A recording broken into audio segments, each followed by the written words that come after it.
अस्सलामु अलैकुम वरहमतुल्लाहि वबरकातुहू। रमज़ान के महीने में ये 10 नमाज़ें आप ज़रूर पढ़ने की कोशिश कीजिए, क्योंकि आम दिनों में तो हम लोग फ़र्ज़ ही अदा नहीं कर पाते हैं, लेकिन रमज़ान की बरकत है कि रमज़ान के महीने में हम लोग फ़र्ज़ नमाज़ों को पाबंदी के साथ अदा करते हैं, बल्कि सुन्नत मुअक्कदा, गैर मुअक्कदा, नवाफिल तक पाबंदी के साथ पढ़ते हैं।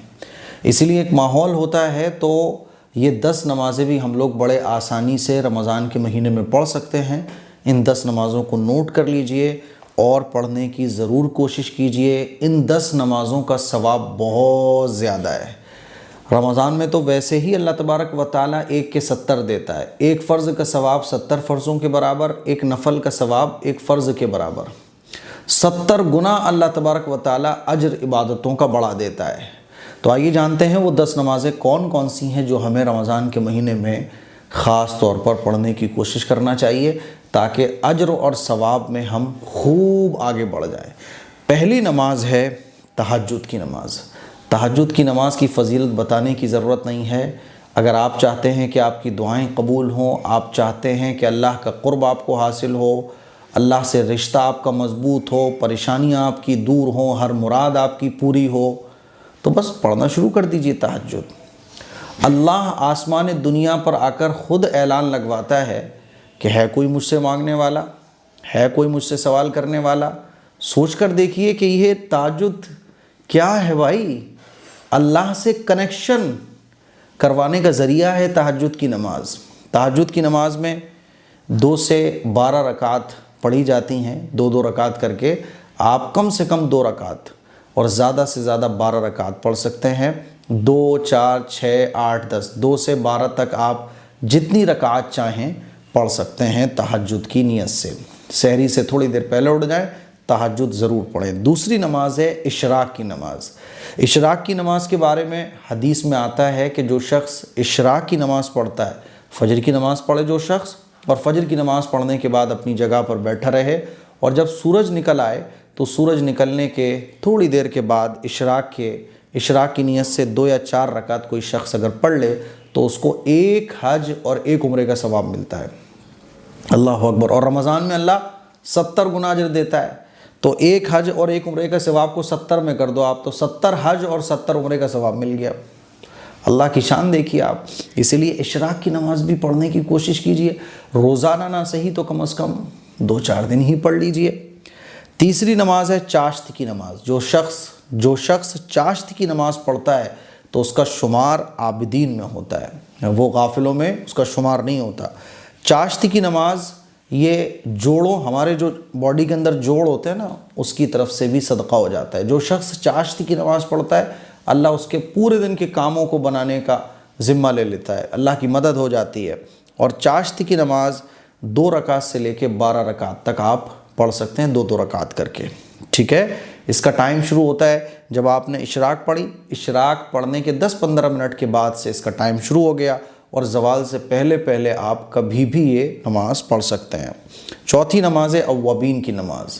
जो शख्स मगरिब की नमाज़ पढ़े और मगरिब की नमाज़ पढ़ने के बाद 6 रकात कम से कम 2-2 रकात करके अगर अव्वाबीन की नीयत से पढ़ ले तो उसको 12 साल इबादत का सवाब मिलता है। और जब आप 70 से इसको मल्टीप्लाई करोगे तो 840 साल बनते हैं। अल्लाह अकबर, अल्लाह अकबर।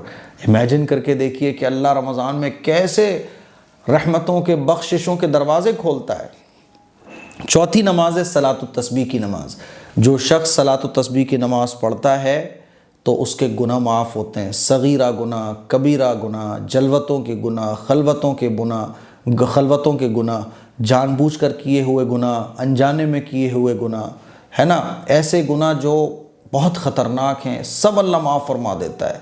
समंदरों के झाग के बराबर भी अगर आपके गुनाह हो ना, तो सलातुत तस्बीह की नमाज़ से वो माफ़ हो जाते हैं। 4 रकात होती है सलातुत तस्बीह में, और इसका पूरा तरीक़ा है जो मैंने आपको बताया हुआ है ऑलरेडी।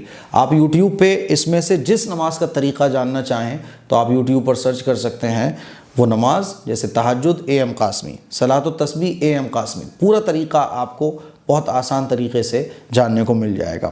पांचवी नमाज है इस्तिखारे की नमाज। बहुत सारे हमारे काम होते हैं जो हम करने जा रहे होते हैं, बिज़नेस शुरू करने जा रहे हैं, एग्ज़ाम देने जा रहे हैं, और कोई भी काम A to Z है ना, कोई रिश्ता हमारा हो रहा है, तो बहुत सारी माइंड में उलझन रहती हैं, जो काम मैं करने जा रहा हूँ इसमें अल्लाह की मदद कैसे आएगी। पढ़िए ना इस्तिखारे की नमाज। 2 रकात नमाज इस्तिखारे की पढ़ी जाती हैं। इस्तिखारे की नमाज इसलिए पढ़ी जाती है कि अल्लाह जो काम मैं करने जा रहा हूँ इसमें खैर मैं तुझसे मांग रहा हूँ। इस्तिखारे की नमाज पढ़ के फिर जो काम किया जाता है उसमें अल्लाह की खैर होती है, भले से हमें लगे नुकसान हो गया, लेकिन वो खैर ही बनता है हमारे लिए। समझ रहे हैं बात को। छठी नमाज है सलातुत तौबा की नमाज। ज़िंदगी में हमसे ऐसे बहुत सारे गुनाह हो जाते हैं कि जिनको हम याद करते हैं तो बहुत अफसोस होता है कि हमने यार ये गुनाह क्यों किया। बड़े बड़े गुनाह हो जाते हैं ऐसे, है ना। तो अपने उन गुनाहों को याद करके दिल में नदामत आ रही है, 2 रकात वज़ू करो, 2 रकात नमाज सलातुत तौबा की पढ़ लो। या अल्लाह मैं 2 रकात नमाज पढ़ने जा रहा हूँ सलातुत तौबा की।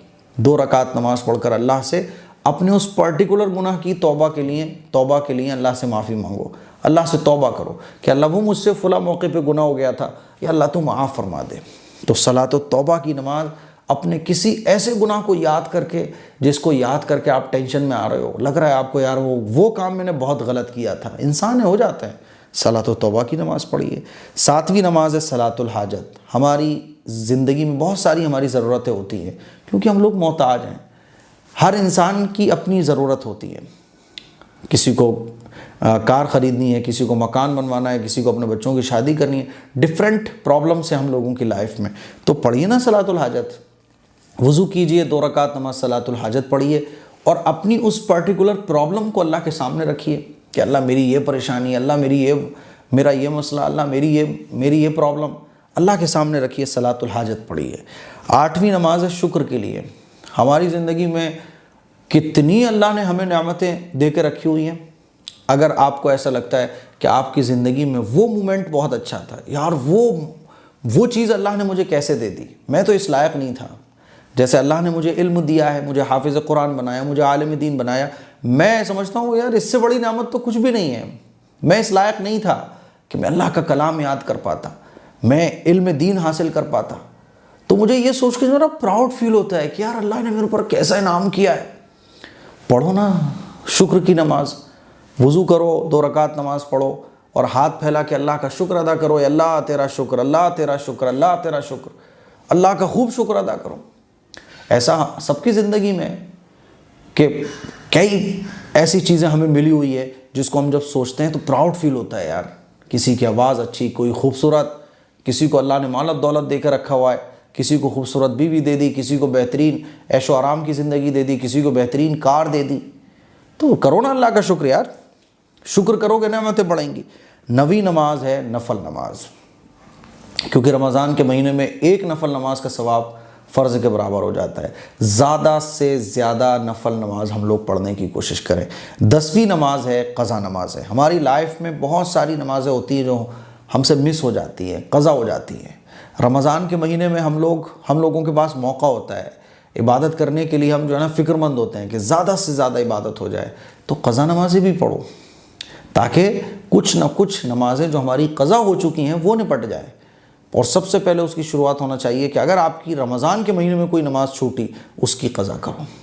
रमज़ान से पहले जितनी नमाज़ें छूट गई हिसाब लगाओ, ज़्यादा से ज़्यादा नमाज़ें अपने ऊपर से अदा करने की कोशिश करो। तो मुझे उम्मीद है ये 10 नमाज़ें थी जो मैंने आप लोगों की खिदमत में रखी। मुझे उम्मीद है ये वीडियो आपको पसंद आया होगा। इस क्लिप को शेयर करें, दूसरों तक पहुँचाएँ, और इन नमाज़ों को ज़रूर पढ़ने की कोशिश करें। अस्सलामु अलैकुम व रहमतुल्लाहि व बरकातुहू।